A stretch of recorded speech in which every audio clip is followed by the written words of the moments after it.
গুরুত্বপূর্ণ একটি বিষয় যে ছেলেরা যদি জান্নাতে হুর পায় তাহলে মেয়েরা পাবেটা কি?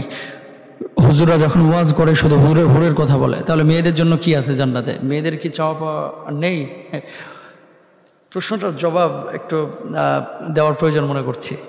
দেখেন, হৌরুন শব্দটি হচ্ছে একবচন, আর যার বহুবচন হচ্ছে হাওড়া। এর দ্বারা উদ্দেশ্য হলো সুন্দরী তরুণী জান্নাতি নারী। কোরআন ও হাদিসে এই কথা অত্যন্ত সুস্পষ্ট, যুগে যুগে মুফাসসিরগণ এই অর্থই করেছেন। কোরআনের কিছু প্রমাণ আপনারা দেখেন, আল্লাহ সুবহানাহু ওয়া তাআলা কি বলছেন। আল্লাহ তাআলা বলছেন সূরা দোখানের 54 এবং সূরা তুরের 20 নম্বর আয়াতে কি বলছেন? ওয়াজাওয়াজনাহুম বিহুরিন আইন।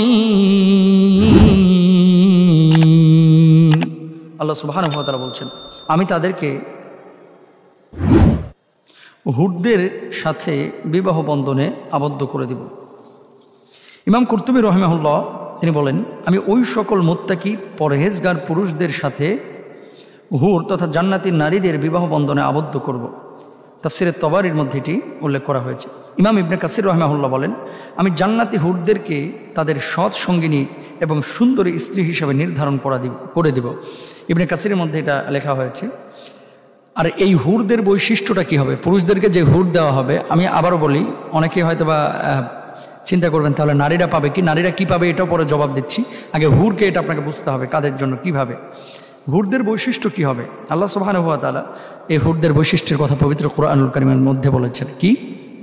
রব্বুল আলামিন বলছেন, ইন্না লিল মুত্তাকিনা মাফাজা হাদাইক ওয়া আ'নাবা ওয়া কাওয়াইবা আতরাবা। পরেশগারদের জন্য রয়েছে সাফল্য, উদ্যান, আঙ্গুর, সমবয়স্কা পূর্ণ যৌবনা তরুণী। সূরা নাবা 31, 32 এবং 33 নম্বর আয়াতে আল্লাহ তাআলা বলছেন। এরপর আল্লাহ তাআলা আরো বলছেন, ফীহিন্না কাসিরাতুত তারফ লাম ইয়াতমিসহুন্না ইনসুন ক্বাবলাহুম ওয়ালা জান। তথায় থাকবে আনত নয়না রমণীগণ, কোন জিন ও মানব ইতিপূর্বে যাদের ব্যবহার করেনি। সুবহানাল্লাহ। সূরা আর রহমানের মধ্যে আল্লাহ সুবহানাহু ওয়া তাআলা বলছেন। আল্লাহ তাআলা আরো বলছেন, কাআন্নাহুন্নাল ইয়াকুতু ওয়াল মারজান, প্রবাল ও পদ্মরাগ সদৃশ্য রমণীগণ। আরো বলছেন আল্লাহ তাআলা, ফীহিন্না খায়রাতুন হিসান, সেখানে থাকবে সৎ চরিত্রা সুন্দরী রমণীগণ। আল্লাহ তাআলা আরো বলছেন, হুরুম মাকসুরাতুন ফিল খিয়াম, তাবুতে অবস্থানকারিণী হুরগণ। আবার আল্লাহ তাআলা বলছেন, ওয়া হুরুন আইন কামসালিল লুলুল মাকনুন, তথায় থাকবে আনত নয়না হুরগণ, আবরণে রক্ষিত মতির ন্যায়। সুবহানাল্লাহ। হুরগুলো আল্লাহ তাআলা পুরুষের জন্য বানিয়েছেন। হুরদের কিছু বৈশিষ্ট্য আপনারা জানেন। এখন কথা হচ্ছে, নারীরা আসলে তাহলে পাবে কি? জান্নাতি নিয়ামত বর্ণনা করতে গিয়ে আল্লাহ সুবহানাহু ওয়া তাআলা পবিত্র কুরআনুল কারীমের মধ্যে বলছেন, ওয়ালাকুম ফীহা মা তাশতাহি আনফুসুকুম ওয়ালাকুম ফীহা মা তাদউন। আল্লাহ তাআলা বলছেন, সেখানে তোমাদের জন্য আছে যা তোমাদের মন চায় এবং সেখানে তোমাদের জন্য আছে যা তোমরা দাবি করো। অর্থাৎ একজন নারী যদি স্বামীকে চাই, স্বামী পাবে। যদি হুরের অবলিগে সেরকম কোনো সত্তা চাই, সেটাও সেই নারীকে দেওয়া হবে। পুরুষদের জন্য হুর আল্লাহ তাআলা নির্ধারণ করেছেন, আর নারীদের জন্য উন্মুক্ত রেখেছেন যে নারীর যা চাইবে আল্লাহ তাআলা সেই নারীকে তাই দিবে। সুবহানাল্লাহ।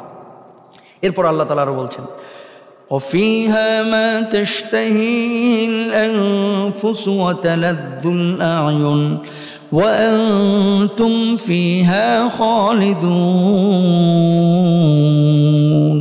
আল্লাহ রাব্বুল আলামিন বলছেন, তথায় রয়েছে মন যা চায় এবং নয়ন যাতে তৃপ্ত হয়, তোমরা সেখানে চিরকাল থাকবে। সুবহানাল্লাহ। তাহলে মন যা চায় তার মধ্যে সর্বোত্তম হলো বিবাহ করার মনোবাসনা। তা জান্নাতীদের জন্য অর্জিত হবে, চাই পুরুষ হোক কিংবা মহিলা হোক। মহিলাকে আল্লাহ তাআলা জান্নাতে তাকে তার দুনিয়ার স্বামীর সাথে বিবাহ দিবেন। সেই সাথে হুরদের অবলিগে সে যা চাইবে, যদি হুরদের মতো এমন হয় যে আল্লাহর কাছে বলবে যে আল্লাহ আমার হুরদের মতো স্বামী দাও, অথবা আমার সঙ্গিনী দাও, অথবা আমার ফ্রেন্ড দাও, আল্লাহ তাআলা সেটাও ব্যবস্থা করবেন। আগে জান্নাতে জেনে নেন, পুরুষের জন্য যেমন হুর রয়েছে, নারীদের জন্য তার চাইতেও বেশি উপাদান রয়েছে, তার চাইতেও বেশি সত্তা রয়েছে, তার চাইতেও বেশি আনন্দদায়ক বস্তু রয়েছে। আল্লাহ তাআলা যেগুলো পবিত্র কুরআনুল কারীমে এই আয়াতে কারিমাগুলির মাধ্যমে আমাদেরকে বলেছেন। তাহলে আমরা চেষ্টা করবো ইনশাআল্লাহ তাআলা জান্নাতে যেতে। আল্লাহ সুবহানাহু ওয়া তাআলা আরো বলছেন, রব্বানা ওয়া আদখিলহুম জান্নাতি আদনিন আল্লাতী ওয়া'আদতাহুম ওয়া মান সালাহা মিন আবাইহিম ওয়া আজওয়াজিহিম ওয়া যুররিয়াতিহিম ইন্নাকা আনতাল আজিজুল হাকীম। হে আমাদের পালনকর্তা, আর তাদেরকে প্রবেশ করাও জান্নাতে আদন, চিরকাল বসবাসের জান্নাত। এই যার ওয়াদা আপনি তাদেরকে দিয়েছেন এবং তাদের বাপ দাদা পত্নী ও সন্তানদের মধ্যে যারা সৎকর্ম করে তাদেরকে নিশ্চয় আপনি পরাক্রমশালী ও প্রজ্ঞাময়। আর দুনিয়াতে যদি অবিবাহিত থাকে তাহলে জান্নাতে তার নয়ন জোড়ানো কোনো পুরুষের সাথে বিবাহের ব্যবস্থাও আল্লাহ সুবহানাহু ওয়া তাআলা করে দেবেন। তার মানে কোনো নারী যদি স্বামীকে চায় স্বামীর মতো সত্তা পাবে অথবা স্বামীকে পাবে। কোনো নারী যদি হুরদের মতো অন্য কিছু চায় সেটাও আল্লাহ তাআলা বিপরীত লিঙ্গের ব্যবস্থা করে দেবেন। কোনো নারী যদি তার চেয়েতেও ভালো কিছু চায় অথবা তার মন যা চায়, এক একজনের রুচি এক এক রকম, তার মন যা চায় আল্লাহ তাআলা সেটাও ব্যবস্থা করে দেবেন ইনশাআল্লাহ তাআলা। তাহলে পুরুষরা হুর পেলে নারীরা কি পাবে এটা আমরা কিন্তু ক্লিয়ার। নারীরাও আল্লাহ তাআলা তাদেরকেও প্রতিদান দিবেন। আর আসলে কি জান্নাতের নাজ নিয়ামত এটা যে কত বিস্তর, কত ব্যাপক, এটা কিন্তু দুনিয়ায় বসে এভাবে আপনি আমি বোঝাতে পারবো না।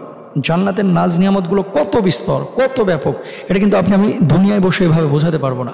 যেখানে গাছগুলোর শিকড় হবে আকাশের দিকে, ওপরের দিকে, ফলগুলো থাকবে নিচে, নহর প্রবাহিত হবে, মদের নহর, সেটা ওই বাংলা মদের মতো কাষ্টা মদ না, তারপরে কি বলে অবৈধ হারাম মদের মতো মদ না, বরং জান্নাতি শরাব, যেই শরাবগুলো আল্লাহ সুবহানাহু ওয়া তাআলা আপনার আমার জন্য বানিয়ে রাখবেন।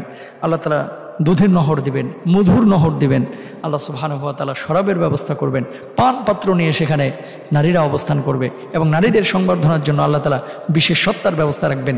সুতরাং আমরা চাইবো আগে জান্নাতে যেতে, আগে যেয়ে নেন, তারপরে কি পাবেন। জান্নাতে যাওয়ার পরে মানুষ এইসব দুনিয়ার নাজ নিয়ামতের কথা ভুলেই যাবে, শুধু তাকিয়ে থাকবে আর ভোগ করতে থাকবে। আগে আমরা জান্নাতে যেয়ে নিই। আল্লাহ তাআলা সবাইকে জান্নাতে যাওয়ার তৌফিক দান করুন। জান্নাতে যাওয়ার জন্য কি করতে হবে? অবাশশিরিল্লাযীনা আমানু ওয়া আমিলুস সলিহাত আন্না লাহুম জান্নাতিন তাজরি মিন তাহতিহাল আনহার। জান্নাতে যাওয়ার জন্য সৎ কাজ করতে হবে, ভালো কাজ করতে হবে, যে কাজগুলো করতে বলেছেন আল্লাহ তাআলা সেগুলো আমাদের করতে হবে। আল্লাহ তাআলা বোঝার তৌফিক দান করুন।